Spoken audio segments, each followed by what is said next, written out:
Igitondo cyiza cyane ku bakunzi ba Alphonse Sport TV, nizere ko mumeze neza cyane, nizere ko mukomeza kugenda mugira ibihe byiza cyane. Umwaka mwiza twatangiye, dore ko tugeze ku matariki ya 15 z'ukwezi kwa mbere, umwaka wa 2025.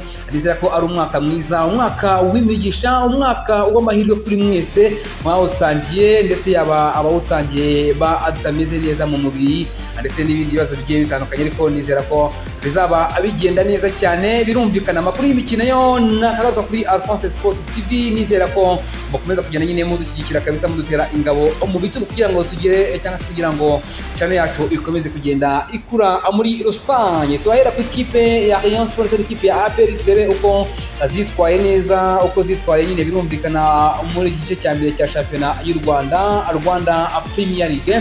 Turebe byinshi bitandukanye kabisa rero bikomeje kugenda nyine cyase byagiye biranga aya ma equipe yombi, birumvikana dore ko iki gice cya mbere cyaranye ikipe ya Rayon Sport mu mikino 15 yatsinzemo imikino 11, inganya imikino 3, itsindwa umukino umwe. Mu gihe kandi ikipe ya APR FC yo yatsinzemo imikino 9, inganya 5, itsindwa umukino umwe. Turebe byinshi bitandukanye umukino ikipe ya APR yaze gutsindwa n'uwese ikipe ya Rayon Sport n'uwo mukino yaje kugenda itsindwa. Turebe n'ibindi byinshi kabisa byagiye nyine biranga aya ma equipe yombi rero muri rusange nyine mu gice cya mbere cya phase are. Turebe n'andi ma equipe atandukanye, ese aya ma equipe ari kwitwara gute, ese aya ma equipe ameze ate, ese n'aya ma equipe ashobora kuba yamanuka, ese na equipe ya Kiyovu Sport nyine birumvikana cyari ku mwanya wa nyuma n'amanota agera kuri 12 itagize ikikora muri phase retour.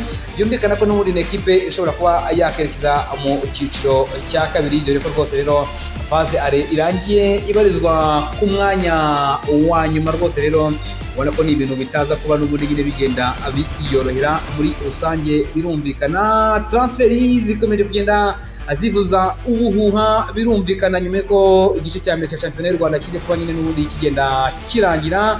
Muri Rayon Sport biravuga ko bashobora gusinyisha abasore bagera kuri 3 bataramenyekana, ariko ikipe ya Rayon Sport ikavuga ko rwose yo yamaze kuba yumvikana n'abo bagabo, n'ukina kuri nimero 9, akaba n'ukina kuri 6 ndetse n'ukina kuri nimero 7, akaba ari rwose rero bishoboka rwose ko rwose rero aya ma equipe nyine ya equipe ya Rayon Sport nyine izaba igenda rwose yigaragaza neza cyane muri rusange, kugira ngo barebe uko ibintu bizaba bimeze muri rusange. Mu gihe kandi equipe ya APR FC mukeba wayo yo bivuga ko yamaze kuba isinyisha umunya Burkina Faso, akaba ari rutayizamu nyine bivuga ko nyine yamaze kuba asinyira equipe ya APR FC kabisa. Rero nyuma y'uko rero n'ubundi uyu mugabo kabisa ikipe ya APR FC bivuga ko yamaze kuba isinyisha n'umukinnyi ukina ikipe y'igihugu birumvikana ya Burkina Faso, bamwita Djibril Katara,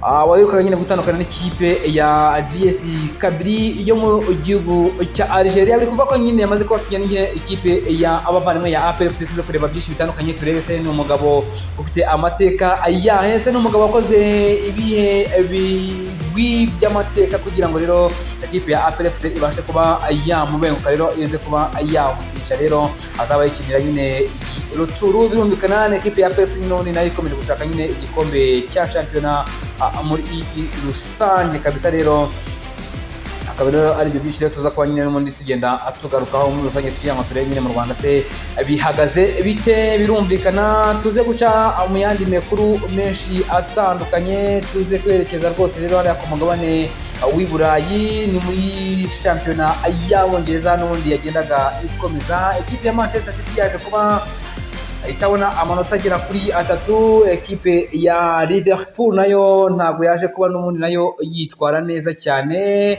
yaba nanone na ekipe y'abavandimwe, yaba na ekipe rwose rero y'abavandimwe rero ya abavandimwe kabisa rero ya Chelsea nayo yaje kuba n'ubundi nyine igenda yitwara nabi cyane kabisa. Rero baza kuba n'ubundi nyine batitwara neza cyane. Tuze kureba byinshi byinshi kabisa bitandukanye nyine birumvikana. Ikipe ya Chelsea yangana n'ikipe ya Bournemouth ibitego bya kuri 2-2, ikipe ya